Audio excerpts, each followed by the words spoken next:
आज सुजयला ऑफिसमधून यायला थोडा उशीरच झाला. काही दिवस झाले कामाचं प्रमाण प्रचंड वाढलं होतं. त्यामुळे घरी आल्या आल्यास त्याचे डोळे लागायला लागायचे अशी त्याची अवस्था होत होती. प्रायव्हेट कंपनीमध्ये काम करणं सोपं नसतं हे अगदी रोज त्याला पटवून दिलं जात होतं. आजही सुजय वेळेपेक्षा थोडा लेटच घरी आला आणि त्याने घरात पाऊल टाकताच संगीतावर ओरडणारी त्याची आई त्याच्या नजरेस पडली. तशा त्याच्या कपाळावर आठ्या पडल्या. घरी आल्यावर कुठल्याही माणसाला काय हवं असतं? घरी आल्यावर आनंदित वातावरण. पण सुजयसाठी आता हे रोजचंच झालं होतं.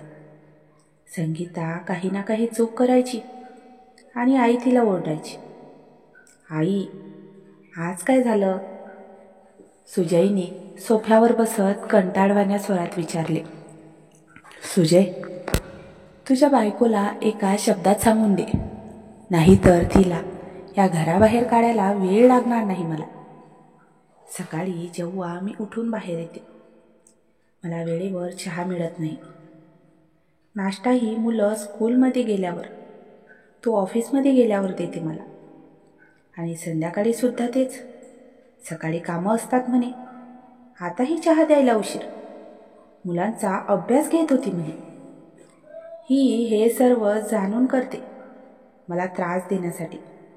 माहीत आहे मला, जर तुला तुझी म्हातारी आई या घरात नको असेल तर माझ्या नवऱ्यासमोर वृद्धाश्रमात सोडून ये मला, पण असा त्रास नको देऊ. आई आता लगेच भावूक होण्याचं नाटक करत म्हणाली. जे बघून संगीतासोबत सासरेसुद्धा शॉक झाले. आता तर एखाद्या मारक्या म्हशीसारखी धावत होती सुनबाईच्या अंगावर. आणि आता लगेच इमोशनल नाटक करावं तर हिनेच. ते मान हलवत मनातच म्हणाले.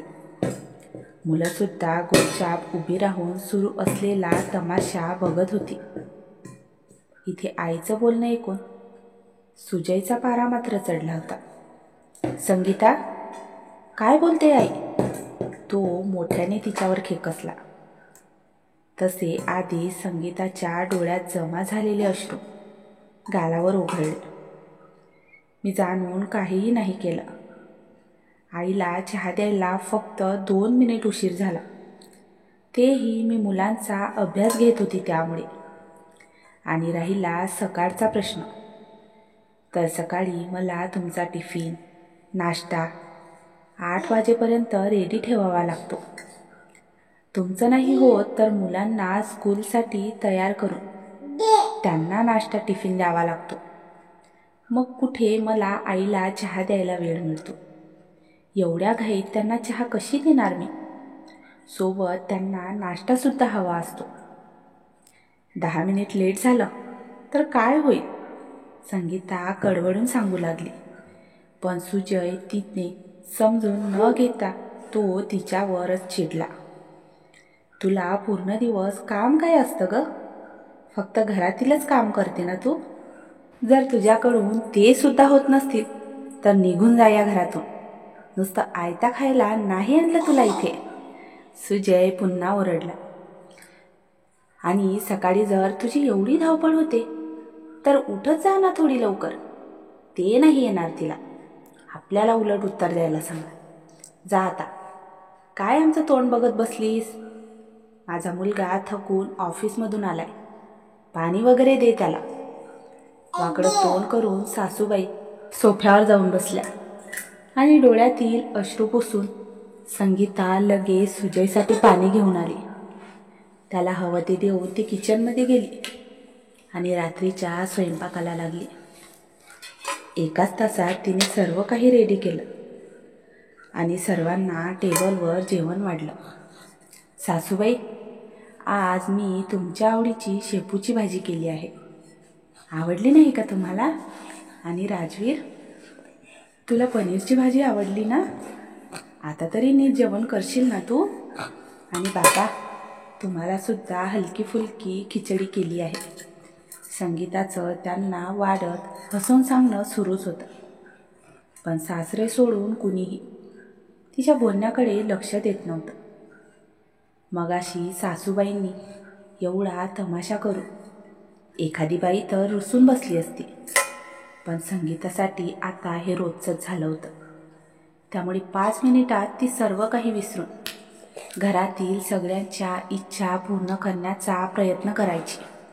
सगळ्यांच्या आवडीनिवडी जोपासायची. पण त्या बदल्यात ज्या कौतुकाची अपेक्षा ती सर्वांकडून करायची, तिला कधीही नाही मिळायचं. सगळ्यांनी छान पोट भरून जेवण केले आणि आपापल्या रूममध्ये जाऊन झोपले. इथे संगीताने सुद्धा जेवण केलं, पण बाकीच्यांसारखं तिच्या नशिबात कुठे आत्ताच झोपणं होतं.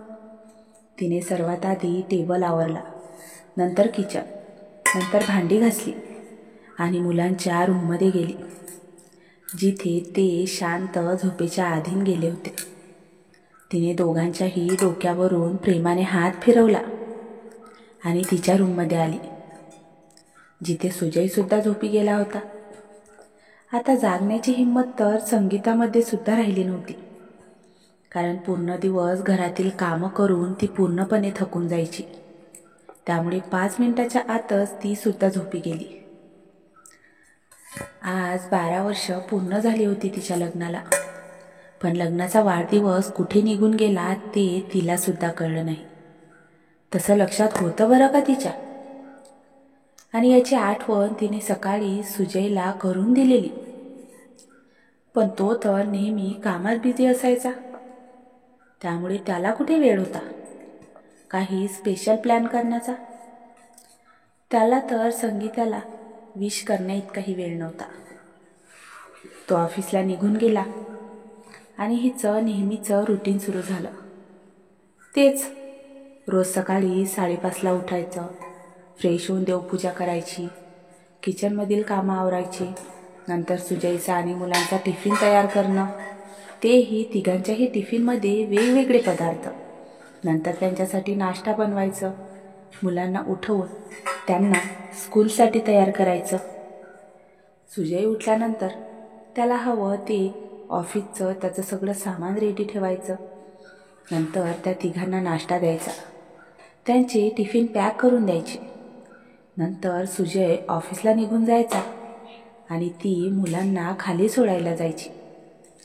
तिकडून येत नाही तर सासूबाईंनी चहा नाश्त्यासाठी कुरकुर सुरूच असायची. पटकन त्यांना त्यांच्या आवडीचा नाश्ता बनवून द्यायचा,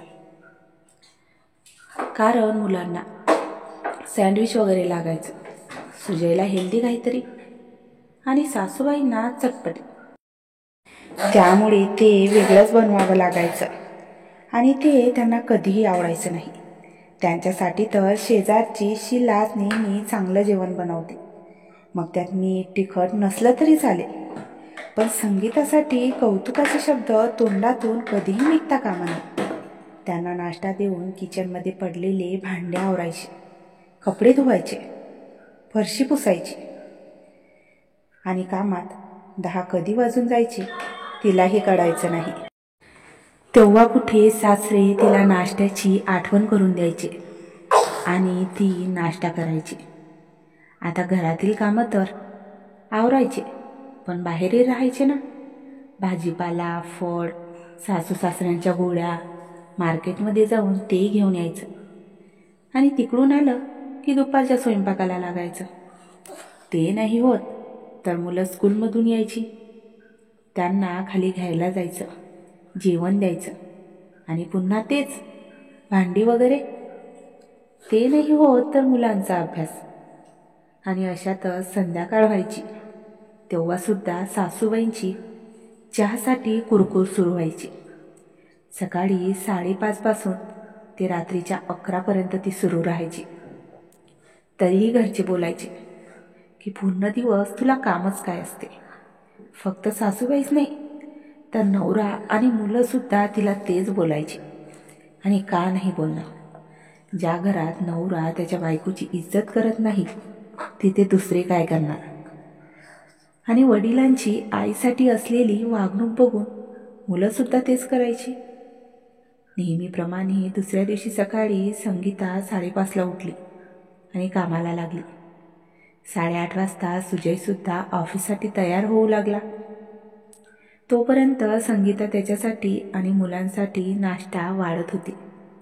तेवढ्यात संगीता संगीता, सुजयचा मोठ्याने ओरडण्याचा आवाज तिच्या कानावर पडला आणि ती काम सोडून धावतच रूममध्ये पोहोचली.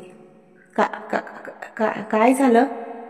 तिने थोडं घाबरूनच विचारले. हे काय आहे? माझं व्हाईट शर्ट तू प्रेस केलेलं नाहीस? तुला माहीत आहे आज माझी किती महत्त्वाची मीटिंग आहे, त्यामुळे मला हे घालून जायचं होतं. पण मॅडमकडे कुठे वेळ होता ते प्रेस करायचा. एक कामसुद्धा नीट नाही होत तुझ्याकडून. तुझ्यासोबत लग्न करून खूप मोठी चूक केली आहे मी. फक्त तेवढं घरातील कामं असतात ते सुद्धा होत नाही. करते काय पूर्ण दिवस काय माहीत. सुजयचं बोलणं सुरू झालं आणि संगीताचा चेहराच पडला. लग्नापासून किती वेळा तो तिच्यासोबत प्रेमाने बोलला असेल तिला सुद्धा आठवत नव्हतं. बेडवर सुद्धा त्याची इच्छा व्हायची तेव्हाच तो तिच्याजवळ जायचा आणि ती पूर्ण होताच एखाद्या वस्तूसारखा तिला दूर फेकून द्यायचा. मी मी मी लगेच देते प्रेस करून, तुम्ही काळजी नका करू, संगीता लगबगीने बोलली. काही गरज नाही. वेळ बघितला का किती झाला आहे. फक्त काही कामाची अपेक्षा असते तुझ्याकडून, पण त्यासुद्धा तू पूर्ण करत नाहीस कधीच. सकाळी सकाळीच माझा मूड ऑफ केला. आता सगळा दिवस खराब जाणार. रागातच सुजय ऑफिससाठी निघाला. अहो नाश्ता तूच कर, मला नाही करायचा, एवढं बोलून तो निघून गेला आणि ते संगीताच्या डोळ्यात पाणी जमा झाले.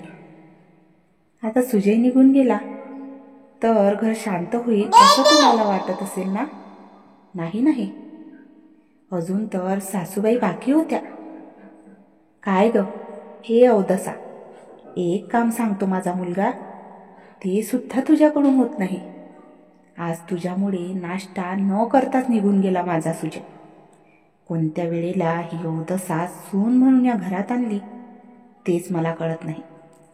घरातील कामं तर नीट करतच नाही. लग्नात बापाने सुद्धा 1 रुपया दिला नाही. फक्त तेवढं शिक्षण एक बघितलं, पण काय कामाचं ते? जीवनभर घरातली कामच करायची ना. त्यापेक्षा तर एखाद्या श्रीमंत बापाची मुलगी सून म्हणून आणली असती तर भरमसाठ पैसा मिळाला असता आणि समाजात इज्जतसुद्धा वाढली असती. हे सासूबाईंची नेहमीचे टोमणे होते. कारण संगीता एका गरीब घरातील होती आणि लग्नात तिच्या आईवडिलांनी हुंडा दिला नव्हता.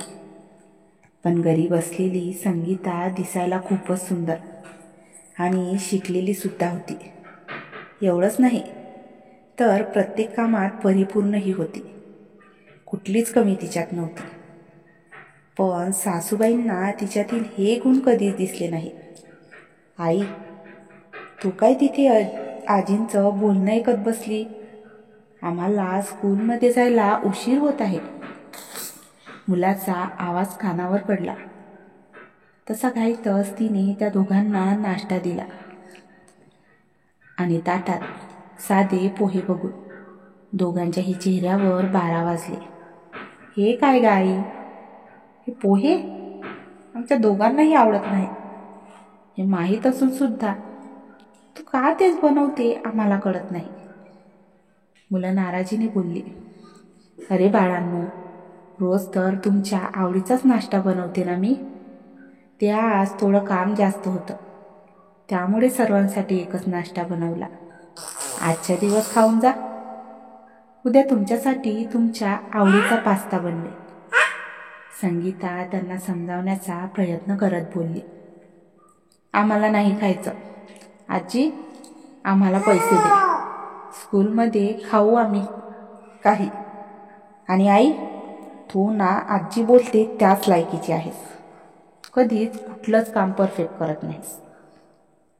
तिचा मोठा मुलगा जो 11 वर्षाचा होता तो बोलला आणि संगीता फक्त एकटक त्याच्याकडे बघत राहिली. सासूबाई मात्र हे ऐकून खूपच खुश झाल्या. त्यामुळे आज त्या मुलांना खाली सोडायला गेल्या आणि संधी बघून इथे सासरे संगीताजवळ गेले. संगीता, हे सगळेजण गेली 12 वर्ष झाली तुझ्यासोबत असेच वागत आहेत. आधी तर फक्त सुजय आणि त्याची आई होती, पण आता त्यांचं वागणं बघून मुलंसुद्धा त्यांच्या सहभागी झाली. पण तू आजपर्यंत शब्दही कुणाला उलटून बोलली नाहीस. त्याच आज हे सगळेजण फायदा घेत आहेत. संगीता, तुला कळत कसं नाही? आता तर मी सुद्धा तुला समजावून थकलो आहे. सासरे खालावलेल्या आवाजात म्हणाले आणि त्यांच्या रूममध्ये निघून गेले. इथे संगीता मात्र नेहमीप्रमाणे विचारात पडली. कसं सांगू बाबा तुम्हाला, नाही आहे माझ्यात हिंमत यांना उलटून बोलण्याची. कारण बोलल्याप्रमाणे जर यांनी मला खरंच घरातून काढून दिलं तर मला आईबाबांच्या घरी जावं लागेल आणि तिथे जाऊन मला त्यांच्यावर ओझं नाही बनायचं. तसंही बाबा मला खूप जीव लावतात, पण आई ती मला 1 ताससुद्धा तिथे सहन नाही करत. कायमसाठी त्या घरात काय ठेवणार? मनात विचार करून संगीताचे डोळे पाणावले. तिच्या बोलण्यावरून तर तुम्हाला कळलंच असेल, संगीताला सावत्र आई होती आणि त्याच कारणामुळे ती माहेरी जायला घाबरत होती. संगीताने नेहमीप्रमाणे तिचे कामं आवरले आणि तिच्या रूममध्ये गेलीच की सासूबाईंच्या ओरडण्याचा आवाज तिच्या कानावर पडला आणि ती घाबरून त्यांच्या रूममध्ये गेली, जिथे त्या मोठमोठ्याने रडत होत्या. काय झालं आई? संगीताने घाबरून विचारले. मी सुद्धा तेच विचारत आहे, पण ही काही सांगायला तयारच नाही. सासरे म्हणाले, काय सांगू? माझ्या दागिन्यांपैकी माझा एक सोन्याचा हार गायब आहे आणि मला खात्री आहे की तो या संगीताने चोरी केला आहे. सासूबाई दात ओठ खात तिच्याकडे बघत म्हणाल्या. तसे तिचे आणि सासऱ्यांचे डोळे मोठे झाले. आई, हे काय बोलत आहात तुम्ही? तुमचा हार मी कशाला घेऊ? तुम्ही नीट शोधा, इथेच कुठेतरी असेल. ती त्यांना समजावण्याचा प्रयत्न करत बोलली. सगळी खोली बघितली मी माझी, पण तो हार कुठेही दिसला नाही मला. आणि दुसरं, या घरात आहे कोण घेणार? एक तूच बाहेरची आहेस आणि तुझ्या आईबाबांची परिस्थिती मला माहीत आहे. त्यांनाच द्यायला चोरला असेल तू.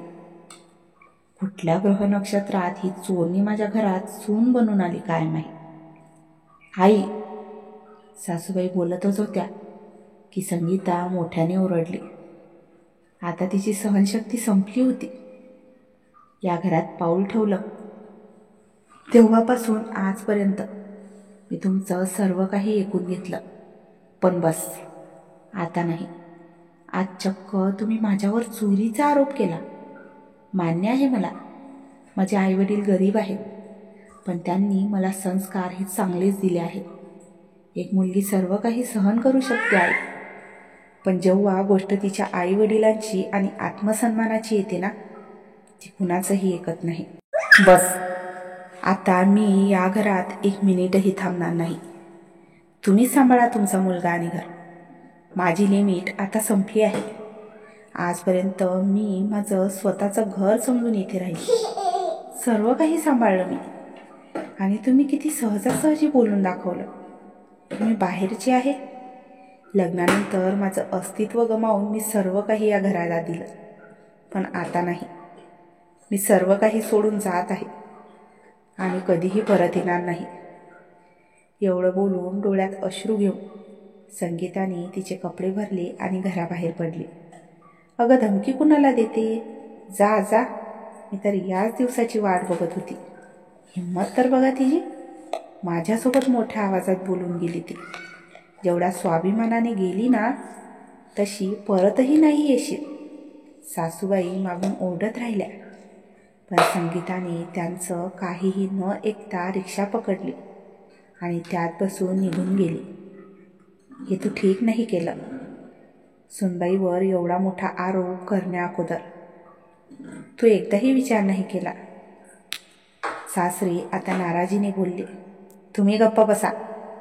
मला खात्री आहे तो हार तिनेच घेतला आहे. म्हणून तर गेली ती माहेरी. पण तिची आसावत्र आई त्या घरात पायसुद्धा नाही ठेवू देणार तिला. आणि बघा संध्याकाळपर्यंत कशी परत येते ती. एवढं बोलून सासूबाई त्यांच्या खोलीत निघून गेल्या आणि सासरे डोक्याला हात लावून खाली बसले. थोड्याच वेळात मुलं स्कूलमधून घरी परतली आणि त्यांच्या आईला हाक मारू लागली. पण संगीता तर नव्हती. कशी येणार? सासूबाई बाहेर आल्या. आजी, आई कुठे गेली? आज आम्हाला सुद्धा नाही आली घ्यायला. असू दे, आईला म्हणा पटकन खायला दे, खूप भूक लागली आहे. आता मात्र सासूबाईंनी एक आव्हांडा गिळला, कारण घरात खायला तर काहीच नव्हतं. संगीता नाश्ता बनवून आणि घरातील कामं करून गेली होती. पण स्वयंपाक तो तर राहिला होता. तुमची आई गेली आहे तिच्या माहेरी आणि खायला यावेळी काहीही नाही घरात. थांबा, मी काहीतरी बनवते. ती कपाळावर आठ्या पाडून बोलल्या. पण आई गेल्याची बातमी ऐकून मुलं मात्र चकित झाली, कारण त्यांची आई माहेरी गेली. त्यांना कळायला लागल्यापासून पहिल्यांदा ऐकत होते ते. माहेरी गेली का? आणि परत कधी येणार? त्यांनी बारीक चेहरा करून विचारले. मला नाही माहीत. जा तुमच्या खोलीत जाऊन कपडे बदला आणि हातपाय धुवून बाहेर या. एवढं बोलून सासूबाई किचनमध्ये निघून गेल्या आणि मुलं एकमेकांकडे बघत राहिली. नक्की आजीच आईला काहीतरी बोलली असेल म्हणून आई घर सोडून गेली. बडबडतच ते त्यांच्या रूममध्ये निघून गेले. थोड्याच वेळात मिळाले ते कपडे घालून दोघेही भाऊ बहीण बाहेर आले आणि सासूबाईंनी त्यांना जेवण वाढलं. जे बघून त्यांचे तोंड वाकडे झाले. आजी, हे काय? साधी भाजी आणि चपाती? आई तर आम्हाला किती छान छान पदार्थ करून खाऊ घालायची. तुमची आई खाऊ घालत असेल. माझ्याकडून नाही होणार ते सगळं. खायचं असेल तर खा, नाही तर नका खाऊ. एवढं बोलून पाय आपटत सासूबाई त्यांच्या रूममध्ये निघून गेल्या आणि मुलं समोरील ताट ढकलून त्यांच्या रूममध्ये जाऊन बसले. आता आजीकडून अभ्यास घेण्याची अपेक्षा तर त्यांना नव्हतीच, जे की संगीता रोज घ्यायची. त्यामुळे त्यांचा अभ्यासही तसाच राहिला. आणि जेव्हा संध्याकाळी सुजय घरी परतला, घरातील पसारा बघून चकित झाला. संगीता, संगीता, माझ्यासाठी पाणी घेऊन ये. आणि घर आज एवढं घाण का आहे? साफसफाई नाही केली का तू? घरातील मोजकेच कामं असतात, ते सुद्धा होत नाही तिच्याकडून. आता पाणी घेऊन येते की नाही? कुणाला आवाज देतोय सुजय? संगीता घरी नाही आहे, सासरे बाहेर येत बोलले. तसा सुजय चकित झाला. घरी नाही? यावेळी कुठे गेली ती? त्याने आश्चर्याने विचारले. यावेळी नाही, ती सकाळीच गेली आहे आणि तेही कायमसाठी, हे घर सोडून, सासरे म्हणाले. तसे सुजयचे डोळे मोठे झाले. पण का? त्याने कपाळावर आठ्या पाडून विचारले. तुझ्या आईचा एक हार मिळत नव्हता, त्याच्या चोरीचा आरोप तिने संगीतावर केला आणि तेच तिला बिचारीला सहन नाही झालं. आजपर्यंत तुझं आणि तुझ्या आईचं खूप ऐकून घेतलं तिने, पण आज तिच्यावर चोरीचा आरोप करण्यात आला, तेही हे बोलून की ती बाहेरची आहे. मग कशी सहन करणार ती? आणि ही ज्या घराची अवस्था आहे ना, यामुळे झाली आहे. एवढं बोलून सासरे निघून गेले आणि सुजय डोक्याला हात लावून खाली बसला. थोडा वेळ विचार करून आईच्या रूममध्ये गेला, जिथे त्या खिडकीजवळ चेअरवर बसलेल्या होत्या. आई, हे काय केलं तू? काहीही माहीत नसताना सरळ संगीतावर चोरीचा आरोप केला. तुझा तो हार हरवला नाही, तर मी तो गव्हाण ठेवलेला आहे. पुढची पेमेंट आली की आपण तो परत आणून ठेवू. तोपर्यंत तुला काही कळणार सुद्धा नाही. हा विचार करून मी तुला सांगितलं नव्हतं आणि तू संगीताला चोर ठरवलं. तो नाराजीने बोलला तसा सासूबाईंना धक्काच बसला, काय? पण तुला तर एवढा पगार आहे, मग काय गरज पडली तो हार गहाण ठेवायची? त्यांनी थोडं चिडून विचारले. आई, होतं मला काही काम, पण तू संगीताला घराबाहेर काढून खूप वाईट केलं. असो, तीही खूप दिवस झाली कामचोरी करायला लागली होती. तिलाही कळायला हवं, इथून गेल्यावर तिचेही कसे हाल होतात. 2 दिवसात परत येईल ती. सुजय म्हणाला. जीभ खूप चालायला लागली होती तिची आज, त्यामुळे तिच्यासोबत जे काही झालं ते योग्यच झालं. त्या दिवशी संगीता गेल्यामुळे शिवाय मुलांच्या कुणालाही काहीही फरक पडला नाही. पण रात्री जेव्हा सासूबाईंना पुन्हा किचनमध्ये जाऊन स्वयंपाक करावा लागला, त्यांना संगीताची आठवण नक्कीच आली. कारण ती या घरात आल्यापासून त्यांनी किचनमध्ये कधी पायही ठेवला नव्हता. आणि खूप मुश्किलीने त्यांनी जेव्हा स्वयंपाक करून सर्वांना जेवण वाढलं, त्यांचे चेहरे बघण्यासारखे झाले. आजी, आई खूप छान जेवण बनवायची, आणि तेही सगळ्यांसाठी वेगवेगळं. तू फक्त भाजी चपाती बनवली, तेही टेस्टी नाही, आम्हाला नाही खायची. मुलं म्हणाली. हे बघा, मी तुमची आई नाही जी तुमचे ड्रामे सहन करेल.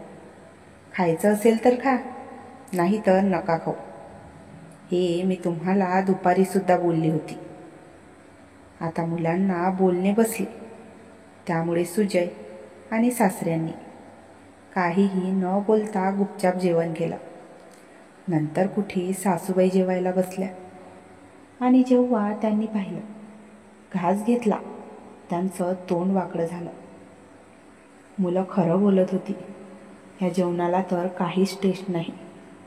संगीता किती चविष्ट जेवण बनवायची. त्या मनोमन विचार करू लागल्या. आणि आज सर्व कामावरून झोपायला त्यांना चक्क 12 वाजले. आता क्षणोक्षणी त्यांना संगीता आठवायला लागली. दुसऱ्या दिवशी सुजय ऑफिससाठी रेडी झाला, पण तो बाहेर आला तर ना मुलं स्कूलसाठी रेडी होती, ना नाश्ता ना टिफिन. त्याने मोठ्या मुश्किलीने मुलांना तयार केलं, आणि ते तिघे नाश्त्यासाठी वाट पाहू लागले. पण त्यांची वेळ होऊन गेली तरी सासूबाई काही नाश्ता घेऊन यायचं नावच घेत नव्हत्या.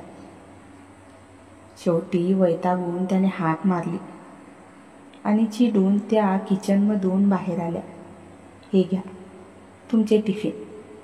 आतापर्यंत माझ्याकडून एवढंच होऊ शकलं. नाश्ता नाही झाला बनवून. माहीत नाही एवढं सगळं काम ती संगीता एकटी कशी करत होती. मी तर एवढ्यानेच थकून गेली. आता तर असं वाटत आहे कुणीतरी गरमागरम चहा माझ्या हातात आणून द्यावा. बडबडतच त्या त्यांच्या रूममध्ये निघून गेल्या. बाबा, निघायचं का आता? आधीच खूप उशीर झाला आहे. आणि हो, तुम्ही टीचरसोबत बोलून नंतर ऑफिसमध्ये जा, नाही तर उशीर झाल्यामुळे त्या आम्हालाच ओरडतील. सुजयने मुलांना स्कूलमध्ये सोडलं आणि तो ऑफिसमध्ये निघून गेला. असाच 1 आठवडा निघून गेला, आणि आता या 1 आठवड्यात सर्वांना त्यांच्या चुकीची जाणीव झाली. खरंच संगीताच होती की हे घर सांभाळत होती. तिच्याऐवजी कुणीही हे सर्व नाही करू शकत. सुजय, जो नेहमी तिला कामच काय असतं असे टोमणे द्यायचा, फक्त मुलांना स्कूलसाठी तयार करून आणि स्वतःची कपडे प्रेस करून वैतागला होता. संगीता गेल्यापासून त्याची एक वस्तूही त्याला जागेवर मिळत नव्हती. आणि सासूबाई, त्यांची अवस्था तर विचारूच नका. 3 वेळेचं जेवण, घराची साफसफाई, कपडे, मार्केटमधून भाजीपाला, हे सगळं करून बिचाऱ्यांची दमछाक व्हायची. प्रत्येक क्षणाला त्यांना संगीताची आठवण यायची, आणि केलेल्या चुकीची जाणीवसुद्धा. आता त्या आतुरतेने तिच्या येण्याची वाट पाहू लागल्या, पण संगीताचा अजून काहीही पत्ता नव्हता.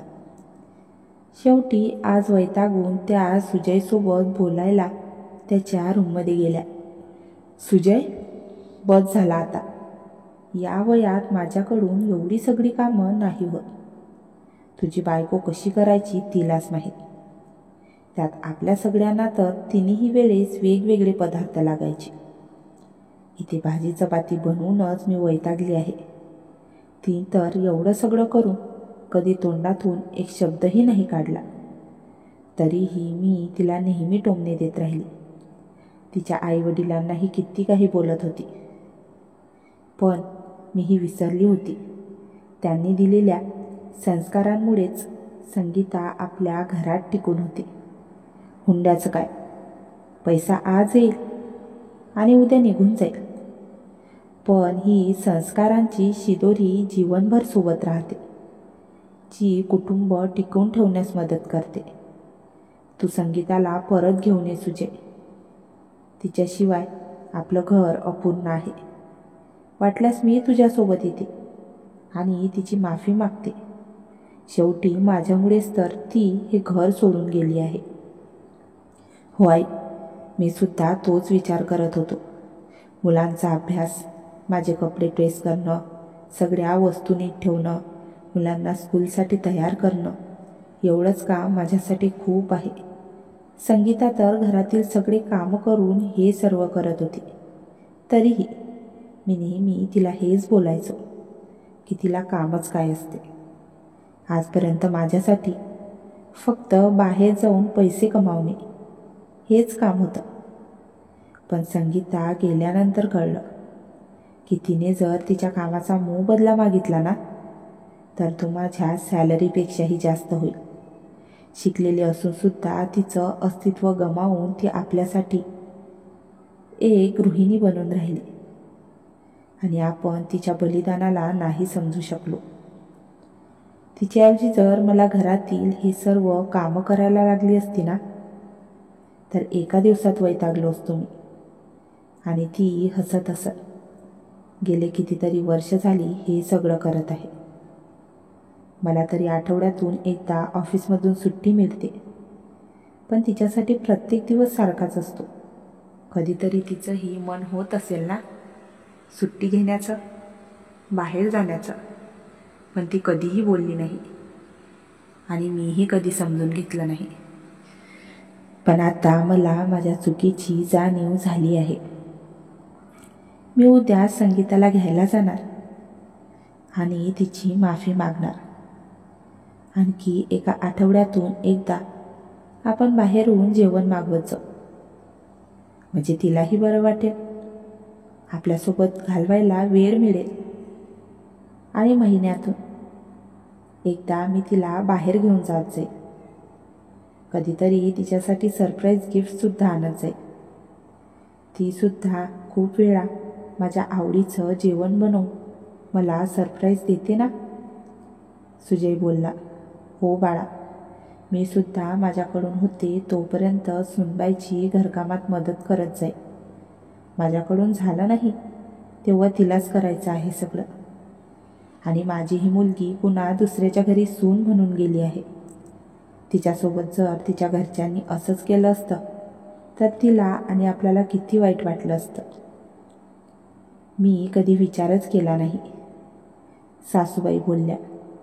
आणि त्या दोघा माहेलेकांचं बोलणं खिडकीजवळून ऐकून सासऱ्यांचा चेहराच खुलला. याच दिवसाची तर ते किती वर्ष झाले वाट बघत होते. शेवटी या दोघांना त्यांची चूक कळलीच होती. दुसऱ्या दिवशी सुजय संगीताला घ्यायला तिच्या माहेरी गेला, जिथे तरी कदाचित त्याचीच वाट बघत होती. रागात घर सोडून तर आली होती, पण ते सगळेजण तिथे सर्व कसं सांभाळत असतील, काय खात असतील, मुलांचा अभ्यास कोण घेत असेल, सासूबाईंना वेळेवर चहा मिळत असेल की नाही. सगळ्यांच्या काळजीने तिचा जीव कासावीस व्हायचा.